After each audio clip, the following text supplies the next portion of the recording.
আমার স্বপ্ন পূরণের আজকে হচ্ছে প্রথম দিন। ওই যে তোমাদের বলেছিলাম যে আজকে থেকে আমি ঘরে ও বাইরে দুটোই সামলানোর চেষ্টা করব। তাই সকাল সকাল উঠে পড়েছিলাম আগে ঘরেরটা সামলানোর জন্য। ঘরেরটা হয়ে গেলেই বাইরে বেরিয়ে যাব। আর এদিকে আজকেও ইনার দর্শন সকাল সকাল হয়ে গেছে। আসলে সীতাফল এতই পছন্দ হয়েছে যে নিয়ে আজকেও এসছে। আর এদিকে চলে গেছিলাম বাইরেরটা সামলাতে।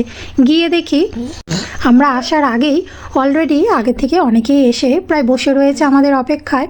তাই আর দেরি না করে তাড়াতাড়ি লেগে পড়েছিলাম কাজে, যাতে ওনাদের তাড়াতাড়ি দেখে উঠতে পারি। যেহেতু অনেকক্ষণ ধরেই অপেক্ষা করেছিল, তাই চেষ্টায় ছিলাম তাড়াতাড়ি সব গুছিয়ে নেওয়ার। আর এইদিকে আমার প্রায় গোছানোও হয়ে গেছে। আর দেখোই তোমরা এক এক করে সবাই চলেও এসেছিলো। তাই সবাই এখানে চলে আসার পরে একটু সুযোগ পেয়েই এখানে চলে গেছিলাম নিজের ওজনটা দেখতে। দেখি প্রায় অনেকটাই বেড়ে গেছে। আর এইদিকে তো সমানে এসেই যাচ্ছে, ডাক্তারবাবু তো এসে বসার টাইম পেল না, এখানে রুগী দেখেই যাচ্ছে। এরই মধ্যে কারেন্টও চলে গেল। আর গরম এত লাগছিল যে বলার কিছুই নেই। তাই যাই হোক, আজকের মতো সমস্ত কাজ সেরে এবার হচ্ছে বাড়ি যাওয়ার পালা। তো আজকের মতো সবাইকে টাটা। আমিও বাড়ি চললাম, তোমরাও বাড়ি চলো।